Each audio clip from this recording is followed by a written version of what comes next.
Hello, Honors Chemistry, and welcome to Lecture 5, the last in our summer series, Introduction to Dimensional Analysis, right? So if we break down that term, right, dimensional analysis, we are going to analyze the dimensions, where dimensions are simply the units, right? So this is most of what chemistry is, and if we understand this concept, chemistry is going to go fantastically, right?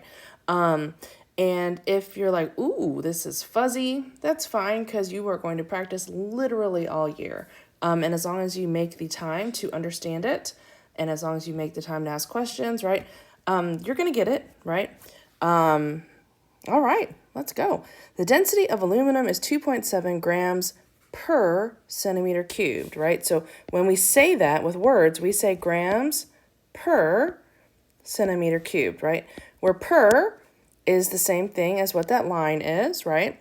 Other ways we can express that are this, grams per centimeter cubed, right? And it'll be 2.7 grams per centimeter cubed, 2.7 grams per centimeter cubed. What that also means is that every time we say per, every time we draw this line, what we're really saying is that there are 2.7 grams of this stuff equal to 1 centimeter cubed, right? So what it is it's a relationship. It's a relationship between two quantities that represent the same amount, right? An equality, thinking back to math class, right? Where this quantity is equal to that, right? As in 1 centimeter cubed, the volume is equal to 2.7 grams, the mass, for aluminum, because every substance has its own unique density, right? And what that means is that this is a conversion factor, where a conversion factor allows us to relate two different quantities together, right? In math language, a conversion factor is simply an equality, right? And in terms of how we recognize one, right, we recognize it with this symbolism or this symbolism, right, or that language, right? All of those things say equal to, we have an equality, we have a conversion factor. All right, let's look at another one that should be familiar that we can also separate into two parts, right? The speed of light is 3.0 times 10 to the 8th meters per second. What does that mean? Well, this means per, again, right? Where per means equal to, right? So what that means is that 3.0 times 10 to the 8th meters are equal to 1 second. That is an equality that says this is the distance equal to that amount of time, right? What that means now is that each of these can convert between the respective units that they're composed of. So let's see what that means. It says, what is the mass of 500 centimeters cubed of aluminum? Well, if we think back, we said that there are 2.7 grams equal to 1 centimeter cubed of aluminum. This is a relationship between mass, right? So this is the amount of mass equal to an amount of volume. So it converts between mass and volume, specifically in this case of aluminum. So if we read the question, it says, what is the mass of this much aluminum, right? Where this is a measure of volume. And I would like to find the mass. So I need a relationship between mass and volume, lo and behold, right? So what that means I'm going to do is I'm going to start with my given, where my given is the piece of information that I start from, right? The thing that I am trying to convert from, and we're trying to get to mass, and that's the thing I'm trying to convert to, right? So if I just think about basics of math, right? If I put 1 centimeter cubed down here and 2.7 grams up here, and I just think about how math works, those units cancel, right? And the only unit that remains is grams. So we talked previously how units are an integral part of our problem when we're solving for a specific type of unit, but also units can cancel, giving us a specific type of unit, right? So if my centimeters cubed cancel, I only have grams left, which is convenient because I was trying to solve for a mass anyway, and all I've got left is a mass unit, which means that if I do the math here, right, where let's write out what that says, right? We'll multiply, and if it helps you to keep track of what's happening in terms of math, right, we could take 500 times 2.7, and this is grams, over 1 times 1, right?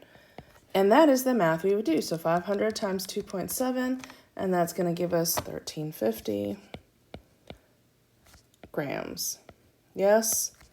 Let's try another one. It says, what is the volume, right? So now I'm trying to solve for volume from 500 grams of aluminum, right? So that means I'm going to start from my 500 grams. That's what I'm trying to convert out of. And again, if visually it helps for you to remember that 500 is a whole number, we can put it over 1, right? Because anything divided by 1 is the same thing, right? And 500 grams is a whole number, right? So grams is not the same as 1 over grams, right? Those are it's an inverse relationship. They're not the same thing, right? So anyway, that's why we can write it that way. And then we'll take our same conversion factor, but now we're going to use it based on what we've got in front of us, right? If I have the unit of grams, then I'm going to put my grams down here, and I'm going to put this up there, right? Now if I look, oh, those gram units cancel, and all that remains is centimeters cubed, which happens to coincide with the volume that I was searching for, right? So now if I write out what happens, I have 500 times 1 centimeter cubed over 1 times 2.7 in the denominator, right? And so then I would do that math, right? So I would take 500 times 1, which is 500, divided by 2.7, and that's going to give me 185 centimeters cubed, right? Yes. All right, now let's use a different one that, again, familiar, but may not remember. How many seconds, so that's a unit of time, does it take for light to travel to Earth from a satellite at an altitude of this many meters, right? Which means this is a distance, and we have seconds, and then we need to know that relationship. That is 3.0 times 10 to the 8th meters equals 1 second, right?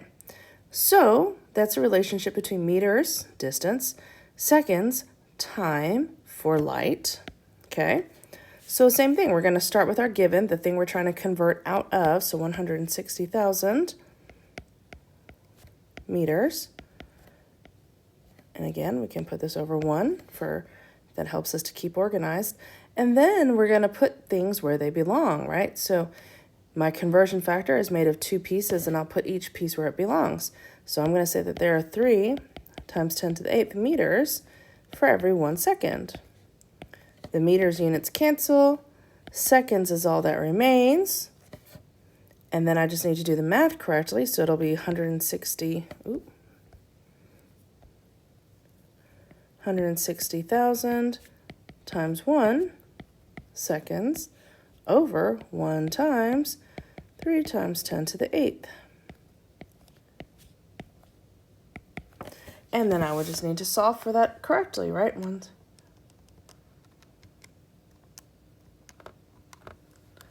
And then we would write down our final answer with our unit. And then last up says how many meters, so distance. How many meters does light travel in? Oh, a unit of time, right? So we're gonna convert out of time, and we're gonna use that speed again, which says that there are 3.0 times 10 to the 8th meters for every 1 second. The second units cancel, meters are all that remain, right? And then we'll just write out what I'm trying to say, right? So 5 times 10 to the negative 5th times 3 times 10 to the 8th meters over nothing, over 1, right? And then we just have to do that correctly.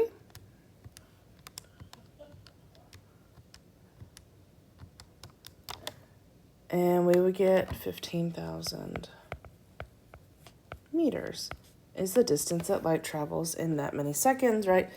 Which may seem ginormous, but again, remember, light moves incredibly fast. So if we look here, the theme is, right, we have a conversion factor, something that is an equality. It relates to quantities. And because it's 2 separate pieces that happen to be equal to each other, we just arrange it however is necessary to convert from our given to our goal, right? Now we can also make our own conversion factors as needed, right? So for time relationships, right? So we are tasked with solving for how many minutes are in 2.5 years, right? Well, let's think, what do we know, right? We know that 1 year, what's 1 year made of? What's something we can break that down into? Right, most of us are aware that 1 year is 365 days. Do we know some other relationships that would get us from days to a smaller unit? Right, we know that 1 day is equal to, we'll go 24 hours, right? And we also happen to know that, right, 1 hour is equal to 60 minutes. And we also happen to know that 1 minute is equal to 60 seconds, right? Those are all relationships that we know. These are all equalities where the two quantities are equal to each other, which means they're all conversion factors that we can use. So if I'm trying to get to minutes from 2.5 years, 2.5 years is where I'm starting from. Now I'm just going to line up all those conversion factors in a way that is helpful, right? 1 year is 365 days. Next up, every 1 day is equal to 24 hours. Every 1 hour is equal to 60 minutes. Every 1 minute is equal to 60 seconds. And if we stop and look, right, just like we've done previously, right, on the last slide, years cancel, days cancel, hours cancel, minutes cancel, seconds are all that remain. And then we just have to make sure we do the math correctly, which is multiply across the numerators, right? So it's 2.5 times 365 times 24 times 60 times 60. And we get a giant number. So let's go with 7.9 times 10 to the 7th, looks like, seconds. Yes? All right. Now let's write some other relationships that we know, right? So how many teaspoons are in a cup? How many teaspoons are in a cup? Well, what relationships do we know? Right? Some of us might know that there are 3 teaspoons equal to 1 tablespoon, right? What else? Right. We might know that there are 16 tablespoons equal to 1 cup. Okay, so then how many teaspoons are in a cup? So that means I'm starting from 1 cup. Then I would just use my conversion factors. Every 1 cup is equal to 16 tablespoons, and every 1 tablespoon is equal to 3 teaspoons. And so tablespoons cancel, cups cancel, and I can use this to figure out that there are 48 teaspoons in every 1 cup. If I couldn't find my tablespoon measure for some reason, right? So conversion factors, right, can be things that we already know, so relationships that we know, like the density of aluminum or the speed of light. They can also be things that we compose based on relationships that we know, right? Anytime we can say per or equals or anytime we can relate two quantities, that becomes an equal sign and it becomes a conversion factor. And there's more practice. All right, so pause, solve, check, depending on your comfort level with the problems we just solved, right? Maybe check after each problem, right? And see how it's going. So this says that 1 pound is equal to that many grams. So that's a relationship, right? 1 pound is equal to 453.59 grams. Equality, a relationship. How many grams are in a 5-pound bag of sugar? So I have pounds of sugar and I'd like to get to grams. Oh my gosh, we've got a conversion factor for that. So 5 pounds, and for every 1 pound, there are 453.59 grams, right? And so then I would just do that math. And we'd come up with 2,300 grams of sugar. Okay? And it makes sense that pounds have lots of grams, right? Because 1 pound has lots of grams. So 124 grams of tofu contains 10 grams of protein. How much tofu should a person consume to get 50 grams of protein? Oh, typo, that's fine. To get 50 grams of protein. So this again, they were given a relationship. So let's go ahead and write that out. So 124 grams of tofu contains equal to 10 grams of protein. So let's go to my given, which is grams of protein. So 50 grams of protein. And I would like to get to amount of tofu. So for every 10 grams of protein, there are 124 grams of tofu. And so again, this is one of the ones where protein cancels, grams of tofu remain, right? And if it helps, we could take 50 times 124. 50 times 124 across the top. And that's over 1 times 10 on the bottom, right? And this is grams of tofu, right? And so we would take our 50 times our 124 and then divide that by 10, which gives us 620 grams of tofu are necessary to meet our 50 gram of protein, right? Okay, next one. Says that the mass of 1 mole of carbon is 12.01 grams.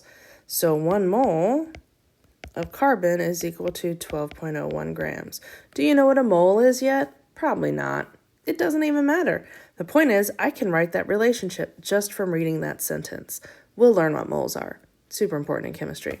How many moles are in, question, 5 grams of carbon? So it doesn't matter that you don't know what it is. We understand the concept of units and we can roll with it, right? So we know that I'm going to start with our 5 grams and then I'm going to convert from, I'm going to use my 12.01 down here and my 1 mole up here. Grams cancel, and I would just take 5 divided by 12.01, because if I multiply that out, it'd say 5 times 1 moles over 1 times 12.01, right? And I would do that math and come up with 0.42 moles of carbon. Again, doesn't even matter, you don't know what it is. All right, last up, we've got the density of vegetable oil is that, and if I need 500 grams of oil, what volume should I measure out? So here is where 0.91 grams are equal to 1 liter.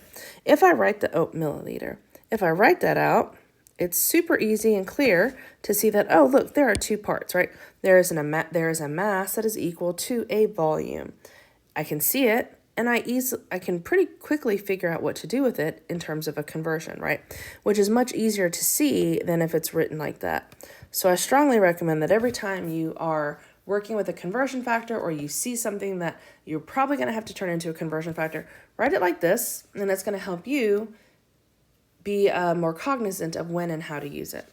So I'm going to start with my 500 grams of oil, and I know that every 0.91 grams of oil are equal to 1 milliliter of oil. My grams of oil cancel, milliliters remain because that's the volume I should measure out. And again, just to be clear, right, this is 500 times 1 milliliters over 1 times 0.91.